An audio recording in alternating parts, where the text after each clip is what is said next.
Ladies and gentlemen, welcome to Unarmored Talk podcast, where we will have real life conversations that hopefully helps you develop an accurate way of thinking. And where we're going to do this is by gaining a better understanding of how emotions, feelings, and thoughts can influence the outcome of a personal or professional challenge. I'm your host, Mario P. Fields, and today's guest is Mike Lanpolsaen. He's the program manager at Warrior Scholar Project. He's a veterans advocate for higher education, and he is a sergeant major retired out of the United States Marine Corps. He did 67 years of honorable service. He looks great. Mike, welcome to Unarmored Talk podcast.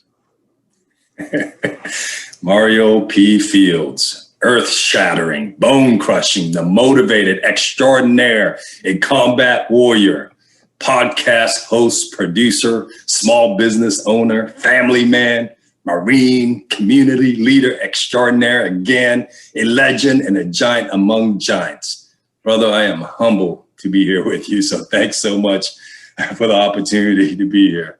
You know, a lot of people probably think I gave you some money under the table. I transferred it to your Navy Fed account. I didn't do that. No, I love it. You know, I appreciate the introduction, and I got to give it right back to you because, man, watching you and listening to you is very inspirational. And, you know, some people say, hey, I want to be like you when I grow up. So I appreciate that, man. No, I appreciate it. Well, I'm 5'2.5", so they don't want to grow down. So, you know, but hey, tell the listeners and viewers a little bit about yourself, my friend. Yeah, as you said, man, you know, retired after 30 years from the Marines. It was an honor and to serve with some of the finest men and women in this country.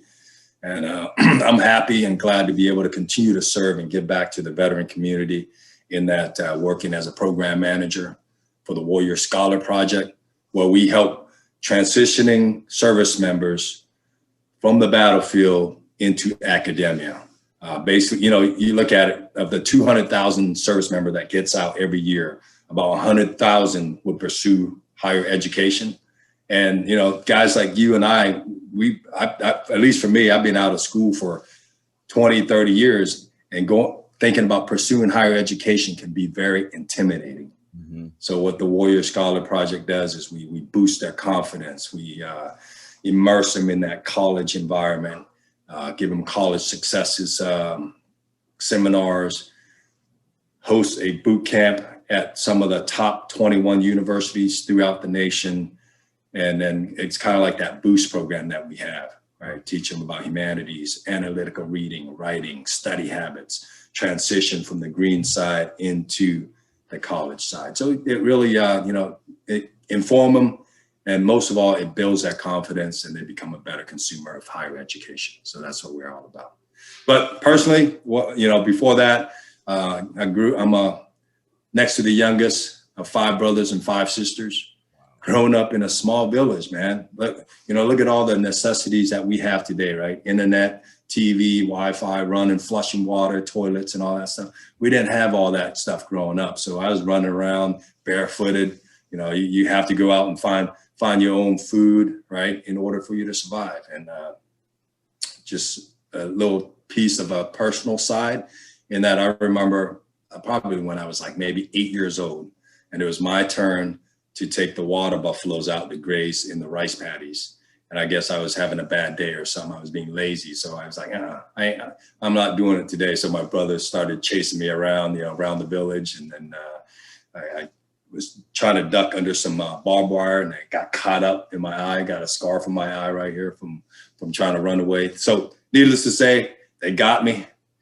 They wrapped me up, tied me up under the house where the buffaloes sleep, and they left me there for a couple hours, man. So from there on, you know, it taught me a lesson. Hey, don't run away from your responsibility, buddy, because you're going to get caught. So that's why I joined the Marine Corps, because I've heard that of the, you know, the discipline and the motivation and all the intangible skills that you'll get from the Marine Corps will be so awesome, right?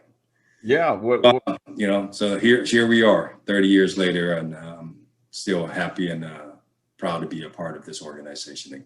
be able to Yeah, so continue. you started off as a warrior, right? Got some wounds in action, growing up, and learned some valuable lessons. And so let's talk about wounds in action, if you will, and that's wounds you can see and things you can't see. I mean, you, if I'm not mistaken, Mike, you've got a couple of combat tours, one in Iraq and one in Afghanistan, and some other challenges during your 30-year journey in the Marine Corps. But let's jump right into the topic. Today folks see this 6'7", very professional program manager, right, at Warrior Scholar Project, dad, brothers, right, family man, businessman, very polished. But I think what they don't see is what type of wounds did you incur from your combat tours. You want to talk about anything specific, and let's get into it. Yeah, Mario, it's a difficult topic to talk about, and it's one that we rarely, at least me personally, rarely talk about it. But I appreciate you bringing up the topic. I had the opportunity to deploy to Afghanistan back in 2008, 2009 with 3MEF. With a special purpose MAGTF-A there. And prior to that, I was privileged to deploy to Iraq twice, to Ramadi, both times with 3rd Battalion, 7th Marines. And it was a tough deployment. 05, 06 deployment was rough, man. It was one of those where we were in constant engagement throughout the 7 months that we were there. So you talk about the wounds, the fact that we were there and we were in constant tick. I mean, just to give you an example, right? The challenge for me in talking about it and looking back and reflecting is like, how after experiencing so many near-death experience and witnessing the courageous actions of your Marines. I was a first sergeant, right? During that time, Lima Company, 3rd Battalion, 7th Marines, and seeing the actions of the courageous men and women, the men that I had the privilege to serve with, and seeing their wounds and putting on tourniquets and doing the medevacs and putting Marines in body bags and seeing the trauma, it obviously it has an effect on you, right? And you constantly think about it. And looking back at those experiences and putting in perspective now is like, hey, life isn't that bad. Like the challenges that we meet today, and me personally, I always tell my kids or my co-workers or whoever I'm talking to, I say, hey, look, it's not that bad. Right? Whatever you're dealing with right now, it's not bad because you're not getting blown up. You're not getting shot at. Nobody's losing their life today. So relax. Let's just enjoy life and embrace the moment is how I reflect back at that deployment. Yeah, Mike, and I appreciate you removing your armor to talk about this. And you mentioned, you guys were in constant troops in contact, and for my non-military listener and viewers, that means that there's gunfire, right? There's gunfire, mortars, but bottom line, it's very chaotic when you're in, like Mike had said previously, a tick. But you're here you are, the Marines of 3-7. I believe are like family to you. Your first sergeant, they're like your brothers, and you're starting to see injuries and death and maiming. What emotions did you experience during this, or depression, sadness, and how did you deal with those emotions during this Ramadi deployment? Yes, yeah. Shout out to all the warriors of the brothers of the Blade, the Cutting Edge, 3rd Battalion, 7th Marines. Like you said, they're our family. It's one of my 30 years of service. It's probably one of the most fond memory is my time with them, even though all of my units have been very special and unique. But this one, just the experience alone, the emotions, man. Listen, the adrenaline is pumping, right? As soon as we get on deck in Ramadi, we're ripping out relief in place, right? With Charlie 15 was at that at Snake Pit as our firm base. It's right just on the outskirt of the city there, and it's almost like a checkpoint that runs through there. But we're doing our left seat, right seat with Charlie 15. Not even 2 nights of being in country, we get this 120 mic round come right through our CP, and by the grace of God, that it didn't detonate. It came through the next door over where my office was at. I'm sitting here with my company commander. We're talking about the plan of the day. We had our Marine standing in front of my desk, talking about the satellite radio, how to navigate it, how to fix it, and stuff like that, or how to properly make the calls. And we hear this explosion, boom. I'm like, what the heck's going on? What was that? Because I'm familiar with that sound because I'm a combat engineer by trade, and I taught explosions and all that stuff. But a 120 mic had come through the roof, bounced off the rebar next door, blew out that room, and it bounced through the wall, went right behind that Marine's head, probably by near inches, Mario. I mean, I'm talking like near inches. Yeah. And I'm looking at the Marine, and he just turns pale white. It bounced off the wall behind him, ricochet off where the company commander was sitting at my footlocker, and it ended up behind my desk, just laying there. Wow. So just imagine, brother, like after realizing what had happened that day, and then you're sitting back and reflecting back on it, it's like, whew, wow. Think of what could have really happened if that thing, if the tail fin didn't break off when it came through the ceiling, right?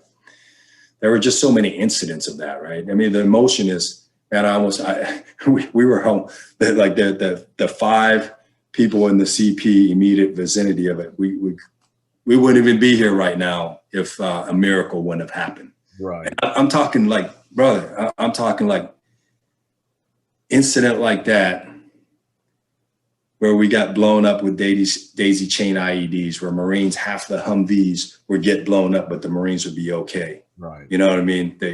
Even though they would suffer some kind of other traumas, but just the thought of almost losing your life so many times, and the Marines that have lost their lives there, you really don't understand the emotions. Yeah. Sadness, fear. And Mike, how would you say the multiple experiences of near death situations during that 7-month deployment, including when you almost got blown up by a 120 millimeter pretty much bomb, how would you say, what do you believe, or what do you think the effects of those have had on you during that deployment, and now looking back per se on those incidents? Yeah, thanks for digging into that, man. Yeah. During the deployment, Mario, it was day on and stay on, right, brother? In that we had a mission, so there was really no time to collect and think about, hey, as soon as that event happened, guys, we got to go back out. Let's go do this. We got some more route to go clear. We got to go do this patrol and all that stuff. So, for another example, about a month into our deployment, we were doing a night raid, and one of our 7-ton flipped over into the canal with, full of Marines. So we had several injured. So they called for the medevac. Of course, the company first sergeant and the medevac team, the QRF, would have to go out and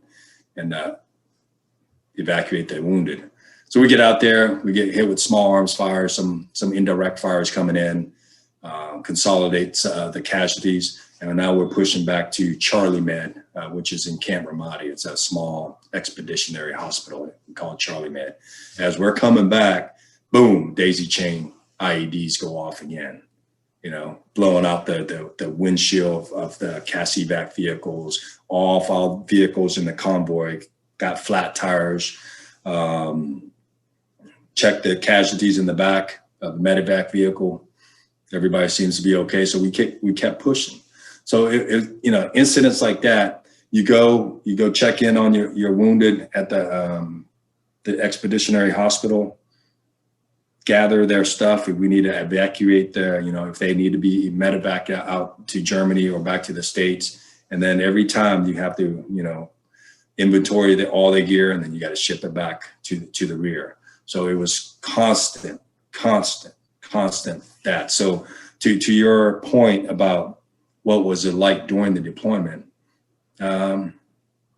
we try to do things in between the missions to kind of like take the Marines' mind away from their experience, really. So we do, try to do recreational stuff whenever we can. We got a gym, we did poker tournament, we built a volleyball net. Yeah. During the Christmas time frame, we did like a little flag football tournament just to get their minds off things. But then boom, you got to click back in and get right back into the mission mode. Right. Where, you mentioned you were first sergeant. So a lot of times I believe that you were, like you mentioned, you were doing things for the younger Marines to get their minds focused. But how did that impact you? In other words, was there a moment where you like, what emotions, what did you, did you have any doubt? Did you think about your family and how did it impact you? And you mentioned earlier too, you had adrenaline, which I think that was very important to mention. I would say, honestly, at that level, and you've been there as a company first sergeant deployed in a combat environment, yeah. Is that you really I held a lot of stuff in. Yeah, you had to. At least I keep saying you had to, but I had to, because you really couldn't share that with your Marines, right? In that leadership position. So I held a lot of stuff, a lot of emotions was in there. I can't really share it with your company commander because you got to keep his mind focused as well. And the other company first sergeants or the other companies were off in their little battle space. So there were no time to connect and reflect with anybody. Although we had chaplains that came in, but as a leader of Marines, man, you can't let those emotions out just yet, right? So you held everything was bottled in. And I would honestly say that, brother, it's still kind of like bottled up in there. Yeah. For over probably 15 years. And when would you say that you started to, did a family member or anyone, when would you say that those emotions start to leak out? Right. And I'll use a cliche, a leak out, because no matter what, you can't keep everything in. Something yes. going to come out. So what at what moment did you or someone notice that things are starting to come out? Yes. Yeah. So when we came back, I can go on and on about all the other incidents in Ramadi 05, 06. Every month there was a major incident. But what I would like to do now is maybe talk about, coming back after the deployment. Did things started to leak out yet? No, it didn't, because guess what, 3-7, you guys are going back here in a few months, so you're going to have to do your pre-deployment training. So you got to, retrain the new Marines that are checking into your unit and get them ready to push out. So we went back in less than a year back to Ramadi, but now I'm a weapons company first sergeant now. So, more our area of responsibility just kind of expanded as far as the AO and Ramadi. But that deployment was almost like I would tell you, it was almost like a healing process, because after we were there less than a year ago, seeing all the chaos and the combat coming back, we cleaned up the roads, we opened up banks, we opened up the schools. They even had like a 5K down the route Michigan, where previous deployment, it was constant IEDs and constant gunfights. But now, everything's starting to open up. So I feel like it was a blessing to be able to go back and see the change. just knowing that, the sacrifice of the previous deployment, the death and the wounded, the mission didn't go in vain, and that we were making progress. So it was very healing, but the emotions were still tied up in there. Yeah. So when we came back from that deployment, we were already PCS into another duty station. And when we got to the next unit, we were ramping up to go on to Afghanistan. So it wasn't, we didn't really have quite the time to process and let the emotions out a little bit. But, I got a wonderful wife, Cam. She recognized the change. And what was that, Mike? A lot of, again, people will talk about a change, or they'll say, it's like, for instance, for me, it was significantly increased drinking. I mean, significantly. Right. So if you could, for our listeners and viewers, get a little bit more in detail, what was that change? What was, just name one. It was a personality, man. It was, irritability, short-tempered, right? And emotional outbursts. And I see that very more emotional, like you're watching a TV show or something comes up and then you're like, all of a sudden tears would come. I'm like, what? Never had that before, And I'm laughing. What is this nasty stuff? I'm laughing with you because you just brought comfort to me, because I was like, okay, I feel normal. But no. Yeah. I was very emotional. And then, and to your point, and the alcohol too, man, it was an increase in alcohol. So we recognized that. So I started, getting treatment. I seek treatment at the Naval Hospital, and that helped. But then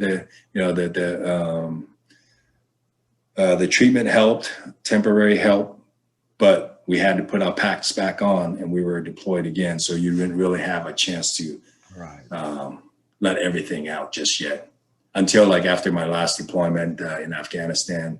Then I was blessed enough to go to Okinawa, and we were there for 5 years, and that's where we really got into the Intrepid Spirit program there, and they help out with the behavioral health and also the physical pain that was going on. So, Mike, and I like how you made a choice. You made a choice to seek help, right? You made a choice to listen to your wife, and to say, why am I crying? Over this commercial. What the heck? And you made a choice, which is honorable, to go get help after you had a chance to slow down from your deployments. I believe that's critical for our listeners and viewers, and especially those who have those emotions bottled up and still bottled up. It's a choice, and you're looking at an amazing Marine, right, and professional who made that choice to get help. After you started to get help, did you get any feedback from anyone outside of your wife, like children, cousins, friends, that noticed the change for the better? No, I think we kind of internalize it. I internalize it a little bit, and that I personally felt like it was helping, right, with the lack of sleep, if you will, the sleeplessness nights, and the constant turning over and yelling and screaming in the middle of the night, waking up shaking and stuff like that. It eased that a little bit. But the other emotions that I'd like to share with you, Mario, and I feel that is still somewhat bottled up. And, it's very difficult to talk about, but the guilt that you have as a leader, as far as looking back and reflecting on, man, I could have done more. The Marines that were injured, what did I really do everything I could to make that situation better? And there's oftentimes it's the guilt of, hey, I don't deserve this. I don't deserve to be here. Those Marines deserve it more. And that guilt, man, it's just always lingering. It makes you. it's not eating away at me because, we try to maintain that PMA, that positive mental attitude, and always think about of the things that could be worse, but things can also be better, if that makes sense. No, it does. And this podcast is to help people understand emotions and feelings, but to develop an accurate way of thinking. And what you just, told us I think is an example, a good example of that, how the emotion of guilt is always there, right? You're always feeling that emotion of guilt, but you're thinking through it, right? Saying that, although I feel guilty, I'm still going to continue to live my life and not be paralyzed, Right. make emotional decisions off of the guilt, which I think is commendable. And I appreciate you diving deeper into that emotion of guilt. Do you have any coping skill that you can teach us that you use to think and deal with that feeling, that constant feeling of guilt? The coping mechanism for me is thinking about the family and the network of friends and brothers, right? In that, I look at the 5 Marines that are double amputee because of the event of December 7th, 2005. And we had a Marine, 1 KIA, but we had multiple injuries, mass casualties, but the 5 amputees there. The fact that those Marines, Mario, is such an amazing human being in that they're still thriving and living and enjoying life today. They didn't allow the injuries to hold them back. So I look up to them as an example, right? In that whatever emotions or whatever guilt I'm feeling is minute compared to the challenges that they're dealing with. So I kind of look at that. I look at the family. Hey, I'm not going to let my family down. I look at the Marines that we deploy with that, they're a great example. Whatever we're dealing with, I'm not going to let that bother me, but I'm going to continue to do my best to take care of the family and take care of the veterans community and give back. So the coping experiences, the coping mechanism is that always reflecting back, breathe. I like to exercise, because I knew I was going to be coming up and talking to the motivator himself. I had to go get my 5K in this morning, the 3 miles in to get that energy up. So man, hopefully I do you justice, man. You are far too kind. Ladies and gentlemen, I've known Mike for quite some time. He has not changed. I'm telling you, even on the virtual network platform, he has not changed. Mike, thank you so much. You've inspired me. And is there any last, any words of wisdom you could leave our listeners and viewers? Yeah, thanks again, Mario. I appreciate the opportunity. I'm humbled to be here with the greatest, right? The giant, the 5'3", 200-pound giant that is just amazing, to be a part of this program with you. I would advocate, or that not really an advice, but I would just share that, Warrior Scholar Project is a phenomenal organization in that we want to help out as many service member and enlisted veterans as much as possible. So please utilize all your resources, all your veterans out there that are listening. Please I encourage you to look at all the resources, especially if you're looking to get into higher education. The Warrior Scholar Project is an underutilized gem. We want to spread the word, and we want to help out as many veterans as possible. No, thanks. You guys are doing great work at the Warrior Scholar Project. And how can listeners and viewers find you? Yeah, Google Warrior Scholar Project.org. And we're on Facebook, we're on Twitter, we're on LinkedIn, Instagram, all that stuff. So please spread the word. All you leaders out there, hey, we're all about taking care of our Marines and sailors and soldiers and airmen. It's open to all enlisted veterans. So please check us out. Ladies and gentlemen, you guys heard it from Mike Lanpolsaen. There's lots of emotions out there, but the emotions of feeling guilty is a very powerful one. And he uses an accurate way of thinking through that to continue to do great things with the Warrior Scholar Project and also to advocate for veterans for higher education. Thank you again, my friend. And I can't wait to come to Florida and get on a boat with you. Looking forward to it, Mario. Thank you again, brother. Ladies and gentlemen, until next time, we'll see you later.